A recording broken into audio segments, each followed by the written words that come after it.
우리는 모두 하나님에 대한 각자의 믿음을 갖고 있습니다. 그 믿음이 있기 때문에, 하나님을 믿는 믿음이 있기 때문에 오늘같이 어려운 상황 속에서도 세상에서는 너무나 두려워서 모든 사람들이 두려움 속에 갇혀있는 이때, 이 아침 하나님의 전에서 함께 예배할 수 있는 것, 여러분 안에 하나님을 향한 믿음이 있기 때문입니다. 그래서 오늘 여러분은 이 자리에, 예배의 자리에 지금 계신 것입니다. 그러나 하나님을 믿지만, 여러분 모두에게 여러분의 나름대로의 고백에 믿음이 있지만, 이 예배에 오신 믿음이 있지만 그 믿음의 내용과 각자의 믿음의 한계는 다 다릅니다. 하나님에 대한 지식을 통해, 또한 하나님과의 관계를 통한 경험을 통해, 또한 감정적인 확신을 통해 하나님을 알고 있고 믿고 있다고 우리는 확신합니다. 그리고 우리는 오늘을 믿음의 사람으로 살아갑니다. 그러나 우리는 무엇을 믿고 어디까지 믿을 수 있을까요? 우리의 믿음은 무엇을 믿는 것이며 우리의 믿음은 어디까지 믿을 수 있는 것일까요? 그래도 우리는 하나님의 주권을 믿습니다. 우리는 하나님의 주권과 모든 것들이 하나님의 절대적인 주권과 계획 속에서, 또한 그 하나님의 사랑 속에서 있다는 것을 진심으로 믿고 고백하는 자들입니다. 그리고 믿음의 길에 서 있는 자들입니다. 그러나 어디까지 그 믿음을 고백하지만 우리는 어디까지 하나님을 인정하고 어느 선까지 하나님을 신뢰할 수 있을까요? 하나님의 주권을 인정하고 하나님의 사랑을 압니다. 그리고 고백합니다. 그리고 우리의 믿음의 기반을 그곳에 두고, 삶의 기반을 그곳에 두고 살아갑니다. 하지만 우리의 삶이 흔들릴 때, 이성적으로 결코 받아들일 수 없는 상황이 우리 삶 속에 허용되어질 때, 하나님의 말씀과 성품에 충돌되는 상황들이 우리의 삶 속에 있을 때, 이제까지 내가 믿어왔던 하나님, 그 하나님의 성품, 하나님의 하시는 일과 결코 연결할 수 없고 믿을 수 없는, 이해할 수 없는, 납득할 수 없는 일들이 우리의 삶 속에 생겨날 때, 그 일하시는 방식이, 그 뜻이 결코 이해할 수 없을 때, 그래서 이성적으로 받아들이기 어려울 때, 그때도 여러분은 여전히 하나님을 신뢰하고 믿음의 길에 서 있을 수 있을까요? 서게 된다면 우리를 이 믿음에 서게 하는 그 믿음의 근거는 무엇일까요? 우리는 이 아침 우리의 믿음, 하나님을 향한 우리의 고백하는 믿음이 아니면 하나님을 알 수도 없고 하나님을 기쁘시게 할 수도 없고 이 땅에서 결코 살아갈 수 없습니다. 그 믿음, 하나님과 우리를 연결시켜주는 그 믿음, 우리의 믿음은 과연 어떤 것이며 우리의 믿음은 어떤 것이어야 하는가를 다시 한번 점검하고 확증하는 귀한 시간이 될 수 있기를 간절히 바랍니다. 욥은 하나님이 인정하신 믿음의 사람이었습니다. 욥기는 참 어렵습니다. 난해하고 이해하기도 어렵고 설교하기도 어려운 내용이고 굉장히 피상적인 설명과 설교로 끝나기가 참 쉽습니다. 욥은 오늘 42장은 결론 부분인데 앞에서 계속 끊임없이 인간 스스로 겪을 수 없는, 누구나 참아낼 수 없는 극심한 고통 속에 있는 욥이라는 한 사람의 인생을 만나게 됩니다. 욥은 하나님이 인정하시는 믿음의 사람이었습니다. 우리 1장 8절 말씀에서 확인해 봅니다. 같이 읽겠습니다. 여호와께서 사탄에게 이르시되 네가 내 종 욥을 주의하여 보았느냐. 그와 같이 온전하고 정직하여 하나님을 경외하며 악에서 떠난 자는 세상에 없느니라. 하나님을 누구보다도 경외했습니다. 그리고 하나님도 인정하셨습니다. 하나님을 향한 견고한 믿음의 삶을 현실의 삶 속에서 욥은 살아갔습니다. 경제적으로는 큰 재력가였습니다. 큰 부자였습니다. 자식을 아들 7, 딸 3, 그 당시 자손은 지금도 그렇지만 힘과 권위의 상징이었습니다. 많은 자손을 하나님께 얻은 것, 많은 복을 받은 것이었습니다. 그리고 또 욥은 매 순간 자신의 한계 속에서 최선을 다해 하나님을 섬겼습니다. 자식들이 혹시라도 부지 중에 하나님께 죄를 짓지 않을까, 언제나 이 죄라는 것은 하나님과 분리시키고 단절시키는 것이기 때문에, 하나님을 기쁘시게 할 수 없는 것이기 때문에 언제나 죄를 짓는 것은 아닌가, 하나님 앞에서 자식과 자신들을 점검하며 언제나 하나님 앞에 속죄제를 올려드렸던 욥이었습니다. 종교적으로도 삶 속에서의 모든 것으로 봤을 때도 욥은 거의 완전한 삶을 살아갔습니다. 하나님도 인정하시는 믿음을 갖고 있었으니까요. 그런데 하나님이 향한 이 욥의 믿음은 여전하고 욥은 달라진 것이 하나도 없었습니다. 하나님을 향한 마음도, 삶의 태도도, 삶의 방식도 달라진 것이 아무것도 없는 어느 날 하루가 시작된 때, 그 하루는 이해할 수 없고 예측할 수도 없고 생각하지 못했던 하루가 시작이 되었습니다. 그날 하루 동안에 욥의 삶 속에서는 상상할 수도 없었던 일들이 벌어집니다.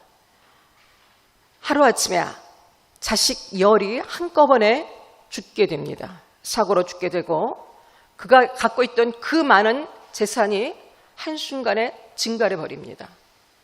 또한 그뿐이 아니었습니다.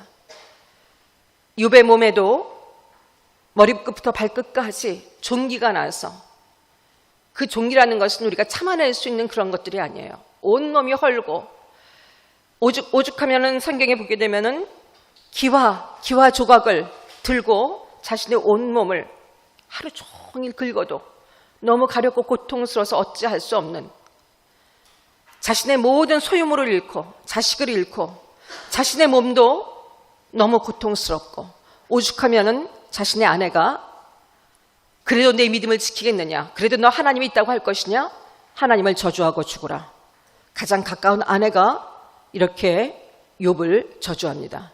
또한 욥을 위로하기 위해서 찾아왔던 가까운 친구들이 욥을 알아보지도 못합니다. 너무 그 모습이 처참하게 변했기 때문입니다. 사람의 인생이 어떻게 하루 한순간에 그토록 변화할 수 있을까요? 존경의 대상이었고 하나님의 인정도 있었고 모든 것들을 소유했고 모든 사람들이 부러워하는 삶, 그런데 그 삶의 중심에는 하나님이 계셨습니다. 이 모든 복이 하나님으로부터 왔다는 것을 욥은 늘 알고 있었고 늘 감사하는 삶을 살아가고 있었습니다. 욥은 달라진 것이 없었습니다. 하나님을 향한 자신의 믿음도 자신의 태도도 달라진 것이 없었습니다. 그런데 어느 날 욥의 삶 속에는 말로 다 할 수 없는 참혹한 일들이, 누구도 인생에서 겪을 수 없고 겪어서는 안 되는 일들이 동시에 욥의 삶을 덮쳤습니다. 누가 보아도 하나님이 계시다면 어떻게 이런 일이 있을 수 있을까? 하나님이 정말 살아계시다면, 하나님이 정말 사랑하고 믿음의 삶을 살아가는 욥이었다면 어떻게 이런 일이 있을 수 있을까? 결코 생길 수 없는 일들이, 인생의 불행이, 사람들이 말하는 저주가 욥의 삶 속에 휘몰아쳤습니다. 이런 상황 앞에서 욥은 어떤 선택을 했으며 욥은 이제까지 자신이 지켜왔던 자신의 믿음을 어떻게 고백하고 증명했을까요? 사랑하는 여러분, 이것은 누구나 겪을 수 있는 일도 아니고 겪어낼 수 없는 일입니다. 욥이 겪은 고통은 상상만 해도 숨이 막히는, 인간들이 우리의 삶 속에서 결코 일어나지 않기를 바라는 모든 일들이 총망라된 것입니다. 그런 가장 욥에게 괴로웠던 것은, 나는 하나님 앞에서 여전한데 왜 하나님은 나에게 이렇게 하시는가? 왜 하나님은 나에게 이렇게 하시는가? 욥에게 하나님과의 관계는 삶의 전부였고, 욥의 믿음이 흔들린다는 것은 삶이 흔들리는 것이었습니다. 자신의 삶이 흔들리는 것이었습니다. 그런 욥에게 하나님은 어떻게 만나주셨고, 욥은 이 문제를 어떻게 해서 극복하며 자신의 믿음을 다시 한번 회복하고 증명할 수 있었을까요? 하나님 앞에서 최선을 다해서 살아왔던 믿음의 삶이었습니다. 우리가 흉내를 내지도 못할 정도의 삶이었습니다. 그런데 욥은 이 순간에 이해할 수 없지만, 받아들이기 어렵지만, 납득할 수 없지만 자신의 소망을 여전히 하나님께 두었습니다. 이해할 수 없지만 여전히 하나님의 자신의 소망이심을 고백했습니다. 주님이 저를 죽이시더라도 나는 여전히 하나님을 신뢰하겠습니다. 13장 15절 말씀 같이 읽겠습니다. 죽이시리니 내가 희망이 없노라. 그러나 그의 앞에서 내 행위를 아뢰리라. Yet I will trust in him. 이 말에는 잘 느낌이 나지 않지만 yet, 그러나 I will trust in him. 여전히 나는 하나님을 의지할 것입니다. 나를 죽이시더라도 나는 여전히 하나님께 소망을 두고 하나님을 믿겠습니다. 여러분, 참으로 놀라운 고백 아닙니까? 욥의 믿음이었습니다. 그런 욥에게 그러나 욥에게 풀리지 않는 것들이 있었습니다. 나는 잘못한 것이 없는데, 나는 하나님 앞에서, 내가 하나님 앞에서 특별히 잘못한 것이 없는데, 나는 옳은데 하나님은 나에게 왜 이렇게 하시는가? 자신의 의로움과 정당성을 결코 포기할 수 없었습니다.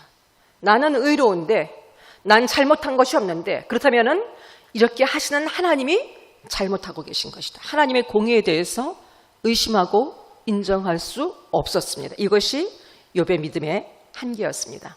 하나님께 소망을 두었지만, 하나님이 계시다면, 살아계시다면, 하나님이시라면 하나님은 절대로 이렇게 하셔서는 안 됩니다. 나는 잘못한 것이 없습니다. 하나님 앞에 이렇게 살아왔는데 하나님은 아시지 않습니까? 그런데 나의 삶 속에 이런 불행과 이런 저주가 있다는 것은 너무나 부당합니다. 그것은 하나님이 잘못하고 계신 것입니다. 자신의 의로움, 자신이 의롭기 때문에, 결국 자신이 의롭기 때문에 하나님은 잘못되셨다는 것을 욥은 하나님 앞에 주장했습니다. 이 지점에서 욥의 믿음이 흔들리고 무너지게 되었습니다. 자신의 이유 없는 고난에 대하여 하나님께 의문을 가졌고, why? 왜입니까 하나님? 하나님이시라면 왜 어떻게 나한테 이러실 수가 있습니까? 나는 잘못한 것이 없습니다. 하나님 보십시오. 우리 역시 하나님의 뜻이, 일하시는 방법이 우리의 생각과 자신의 믿음과 상충될 때, 그리고 이해가 불가할 때, 해석이 되지 않은 일들이 우리 삶 속에 생겨날 때, 현실의 고난 앞에서 우리는 혼란하고 그리고 회의에 빠지게 됩니다. 왜인가? 왜? 하나님은 왜 이렇게 하시는가? 신앙의 근본부터 뿌리째 흔들려지고 종래는 하나님께 분노하게 됩니다. 그리고 무너지게 되죠. 하나님을 떠나가게 됩니다. 과연 믿음이라는 무엇인가? 어디까지 믿어야 하는 것인가? 하나님은 과연 누구신가? 나는 무엇을 믿는 것인가? 왜 하나님이 이렇게 하시는가? 끊임없는 하나님을 향한 반문과 하나님을 향한 의문과 회의와 분노가 삶을 송두리째 흔들고 결국은 믿음이 뿌리째 뽑혀서 나가는, 아마 여러분 가운데도 그런 경험을 하신 적이 있으실 것이고 지금도 그 과정을 지나시는 분들이 있으실지도 모르겠습니다. 과거에 이런 아픔 속에서 넘어졌던 분들도 계셨을 것입니다. 자신의 무고한 고통, 내가 생각하기에 무고한 고통 앞에 욥은 하나님 앞에 왜라는 질문으로 나아갔습니다. 그리고 하지만 하나님은 오랫동안 침묵하시고 드디어 말씀하셨습니다. 그런데 하나님의 말씀은 욥이 기대했던 말씀이 아니었습니다. 우리가 기대했던 말씀도 아닙니다. 왜입니까? 라는 대답에 하나님이 시원하게 뭔가 설명을 해주시고 거기에 하셔야 되는데, 하나님의 대답은 오히려 하나님은 욥에게 의문을 하십니다. 물으십니다. 너는 누구인가? 내가 누구냐? 그런 말을 하는 너는 누구냐? 38장 2절 말씀입니다. 같이 읽습니다. 무시한 말로 생각을 어둡게 하는 자가 누구냐? 히브리 원문에는 미라는 단어가 나옵니다. 미. 누구냐? 누구냐? 이렇게 얘기하는 자가 누구냐? 그런 질문하는 자가 누구인가? 너는 누구냐? 나에게 하나님께 왜라는 질문하는 너는 누구냐? 여러분은 어떻게 받아들이십니까? 인간은 창조 세계의 일부에 지나지 않은 하나님의 피조물입니다. 사람들이 인정하든 인정하지 않든 얼마나 많은 학식을 가지고 지식을 가지고 얼마나 많은 능력을 가지고 이 땅에서 얼마나 많은 지위와 얼마나 많은 자신의 기득권을 갖고 살아가든지 모든 인간은 하나님의 창조하신 피조세계의 극히 일부분일 뿐입니다. 한낱 피조물에 불과합니다. 하나님의 절대적인 주권과 위엄 앞에, 하나님의 절대적인 주권과 위엄과 그 지혜 앞에, 그 능력 앞에 인간은 절대 부패하고 연약하고 아무것도 할 수 없는 보잘것없는 피조물에 불과한 인간들입니다. 현존하는 모든 문제에 대한 바른 인식도 바로 할 수가 없습니다. 우리의 제한된 관점과 갖춰진 생각 속에서 우리의 소견대로 할 뿐이지 모든 것들에 대한 바른 판단도 할 수 없습니다. 그리고 우리는 어떤 문제에 대한 해결도 갖고 있지 못합니다. 우리 인생에 우리는 문제에 대한 인식도 그 문제에 대한 해답도 갖고 있지 않은 우리들입니다. 그게 바로 인간들입니다. 하나님이 허락하시지 않으면 하나님께 감히 나갈 수도 없고 하나님과 관계를 맺는다는 것 상상도 할 수 없는 일입니다. 그리고 감히 하나님께 묻고 하나님께 대답을 듣고 하나님과 이런 관계를 결코 맺을 수 없는 자들입니다. 또한 하나님께 어떤 것도 요구할 권리가 없는 자들입니다. 너는 누구이냐? 너는 누구이냐?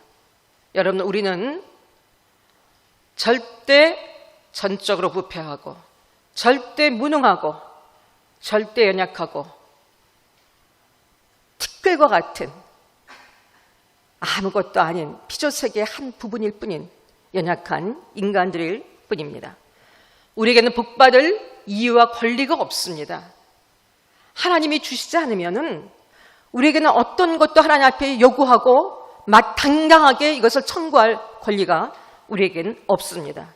우리가 믿고 순종하기 때문에 우리가 복을 받아야 될 당위성, 하나님은 결론적으로 우리에게 주시지만 믿고 우리가 순종하고 하나님의 믿음의 길을 지켰기 때문에 하나님은 마땅히 우리에게 이런 복을 주셔야 되는, 우리는 그런 자리에 있지 못하는 자들입니다. 전적으로 하나님의 은혜와 긍휼에 우리의 실존과 우리의 인생이 달려 있습니다. 하나님이 허락하시지 않으면, 하나님이 주시지 않으면, 하나님이 우리를 만나주시지 않으면, 하나님이 허락하시지 않으면 아무것도 할 수 없고 아무 소망도 품을 수 없고 어떤 복도 쟁취할 수 없고 어떤 것도 이룰 수 없는 것이 우리 인생들의 한계입니다. 우리 실존의 한계입니다. 하나님이 아니시면 우리에겐 소망이 없습니다. 하나님이 아니시면 여러분, 우리에게는 어떤 소망도 없고 우리에게는 어떤 의로움이나 정당성이 없습니다. 내가 이렇게 하기 때문에 하나님은 나에게 이렇게 해주셔야 한다고 하나님께 요구할 수 있는, 우리는 결코 의롭지 않습니다. 나는 잘못한 것이 없다. 우리는 본래부터 죄인들입니다. 우리는 결코 의롭지 않습니다. 그리고 우리는 옳지 않습니다. 하나님 앞에 나는 아무리 생각해도 이것이 옳고 이렇게 하나님은 하셔야 된다는 정당성과 나의 옳음이 있지만 우리는 결코 옳지 않습니다. 그것은 하나님의 것입니다. 하지만 우리는 우리의 신앙의 근거를 여기에 두는 경우들이 대부분입니다. 내가 이렇게 하기 때문에 하나님은 나에게 이렇게 하셔야만 하고, 내가 이렇게 믿음의 길에 서 있기 때문에 하나님은 나를 이렇게 축복하셔야만 하고, 거기서 조금 뭔가 내 생각과 다른 일들이 발생이 되어지면은 하나님은 실수하시는 것이고 잘못하시는 것이고, 여전히 우리의 신앙의 근거는 욥이 그랬던 것처럼 인과율에 근거해 있습니다. 인과응보. 전통적이고 윤리적이고 종교적인 이 가치에 기반한 인과응보. 내가 이렇게 했기 때문에 하나님은 나에게 이렇게 하셔야 된다. 여기에 우리의 신앙은 근거해 있습니다. 잘하면 복받고 못하면 저주를 받는다. 사랑하는 여러분, 우리가 무엇을 잘할 수 있습니까? 만약에 이 원리에 기반한다면 우리는 살아남을 자가 아무도 없을 것입니다. 잘하면 복. 우리가 무엇을 하나님께 잘합니까? 우리는 늘 죽을 일만 하는 자들이고 못하는 자들입니다. 우리의 모든 것들은 하나도 선한 것이 없고 우리 안에서 나오는 것들은 아무것도 우리를 살리는 것이 아무것도 없습니다. 그런 우리들이 하나님 앞에 어떤 복을 주장할 수 있겠습니까? 욥의 신앙은 오늘 본문의 말씀에서 고백한 것처럼 하나님을 누구보다도 사랑했고 하나님을 누구보다도 잘 안다고 생각하고 온전한 믿음의 자리에 서 있다고 자신도 확신하고 사람들에게 인정받았지만 사실 욥의 신앙의 한계는 바로 이것이었습니다. 그렇기 때문에 인과응보에 기초한 나에 따라서 내가 어떠한 거에 따라서 하나님의 어떠하심이 결정되는 것. 내가 이렇게 하기 때문에 하나님은 이렇게 하셔야 되고 내가 이렇게 했기 때문에 하나님은 나에게 이렇게 하실 수밖에 없다는, 결국은 모든 주권이 하나님께 있는 것이 아니라 나에게 원인이 있는 삶. 하나님을 믿는다고 했지만 결국은 그렇기 때문에 여러분 자신이 이해하고 받아들이기 어려운 상황 앞에서 자신의 정당성을 나는 옳은데 나는 잘못한 것이 없는데 하나님은 어떻게 이러실 수 있느냐. 하나님의 주권과 뜻이 무엇이든지 간에 하나님은 잘못한 것이고 나는 정당한 거라는 주장을 펼칠 수 있었던 것은 바로 귀로만 듣는 신앙에 머물러 있었기 때문입니다. 종교적으로 완벽한 믿음의 자리에 있었고 하나님을 경외했지만 그것이 욥의 믿음의 한계였습니다. 그런 욥에게 하나님은 너는 누구냐라고 물으시면서 다시 한번 만나 주십니다. 그것이 오늘 본문의 내용입니다. 오늘 이 하나님을 만나고 난 다음에 하나님이 어떤 하나님이신지를 욥에게 다시 한번 알게 하십니다. 너는 누구냐고 물으신 다음에 하나님이 어떤 하나님이신지를 욥에게 다시 한번 알게 하십니다. 하나님이 아니시면 아무 소망 없는 우리에게 창조주이시고 전능자이시고 그리고 거룩하시고 그리고 한번 약속하신 것은 반드시 이루시는 신실하신 하나님, 그 뜻과 계획이 언제나 선하시고 완전하신 하나님, 이 하나님을 욥에게 알게 하시고 우리에게도 알게 하시길 원하십니다. 이 하나님은 우리를 무조건적으로 사랑하는 하나님이십니다. 우리가 정당하고 우리가 복을 받을 만해서가 아니라 하나님은 자신의 주권과 자신의 의식 속에 스스로 우리를 사랑하기로 결정하셨고 우리의 인생을 완전하게 채우시기로 하나님의 것으로 충만하게 채우기를 원하셨고 존귀하게 하시기를 결정하셨고 우리의 인생을 기쁘고 복된 인생으로 만드시기로 결정하셨습니다. 우리의 인생은 그래서 어느 순간에도 매 순간 어느 순간에도 하나님의 이 절대적인 의지와 주권적인 뜻 안에 있습니다. 그래서 우리의 인생이 소망인 것입니다. 하나님이 우리에게 행하시는 모든 일들은 결코 우리가 이해할 수 없는 순간에도 여전히 하나님의 뜻은 선하시고 의로우십니다. 완전하십니다. 우리 자신 스스로가 우리를 건져낼 수 없었습니다.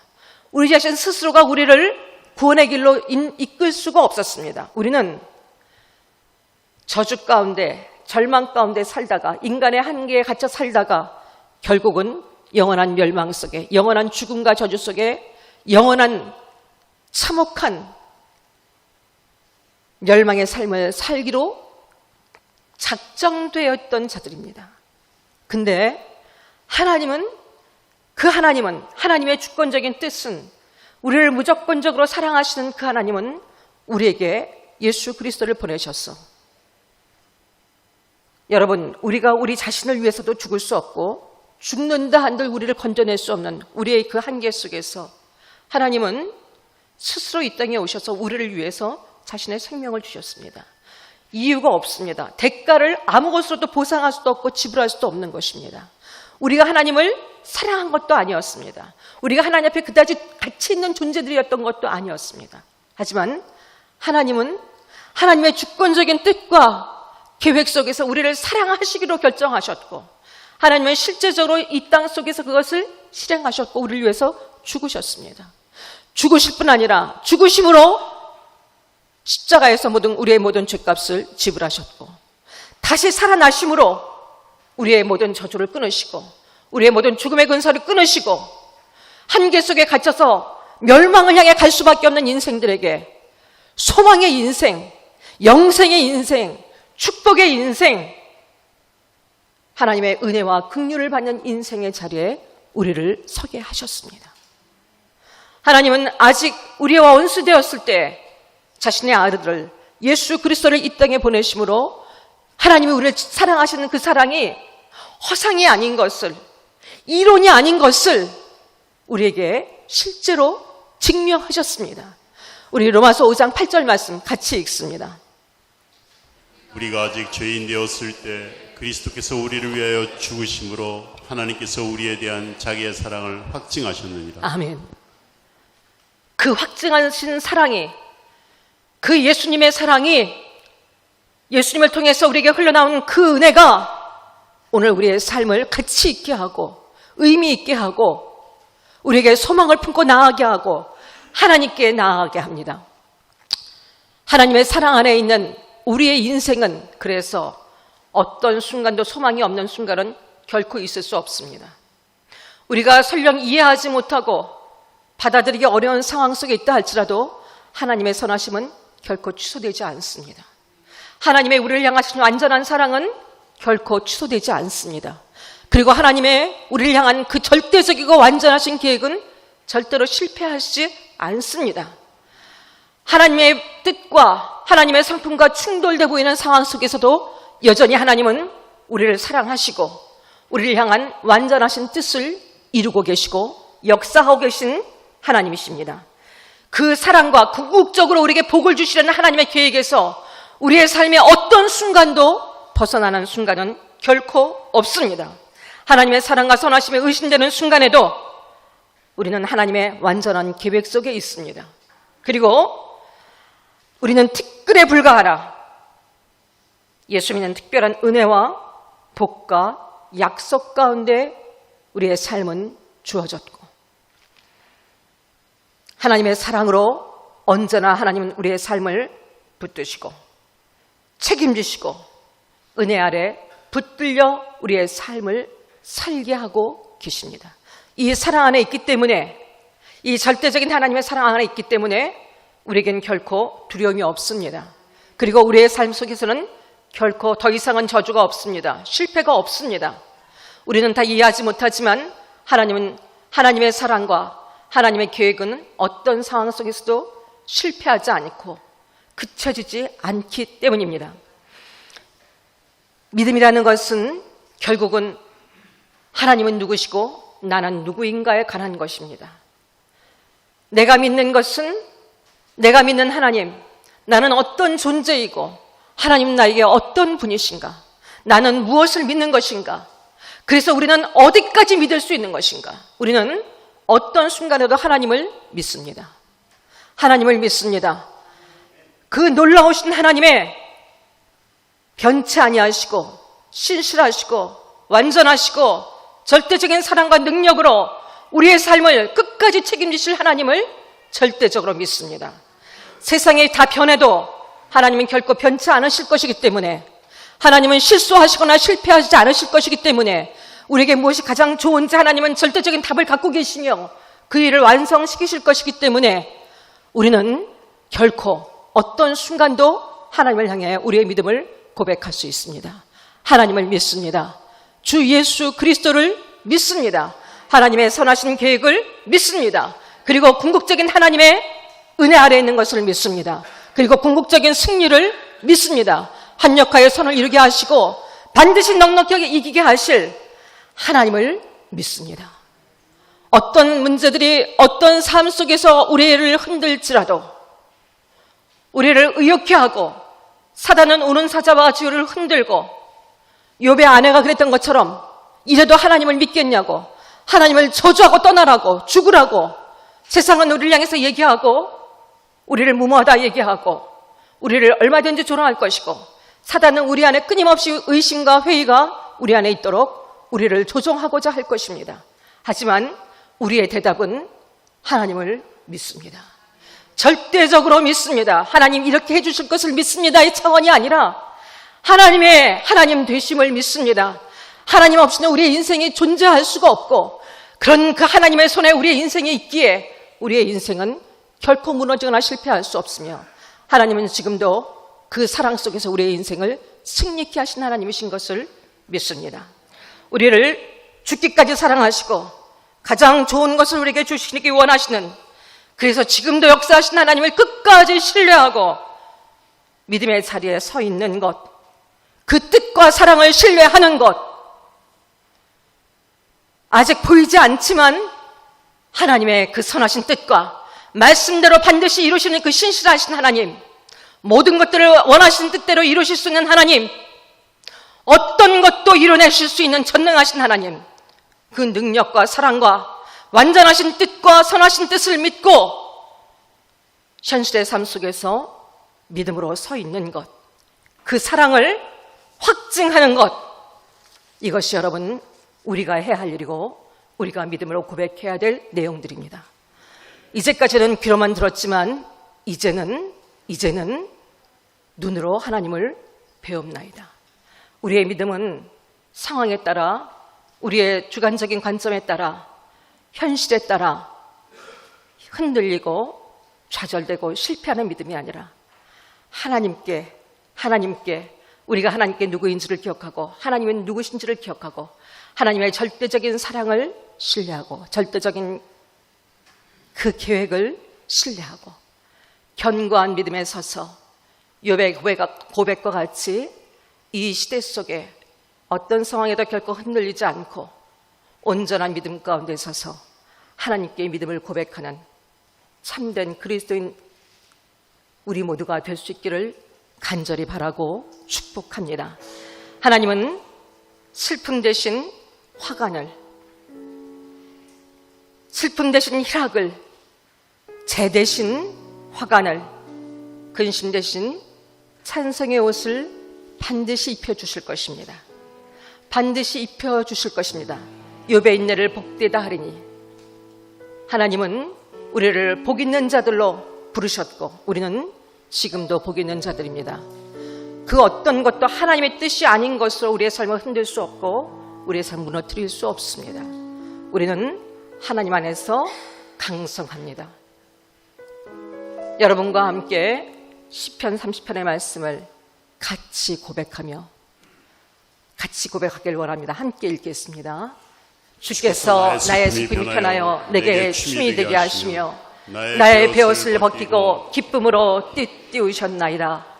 이는 잠잠치 아니하고 내 영광으로 주를 찬송하게 하심이니 여호와 나의 하나님이여 내가 주께 영원히 감사하리이다.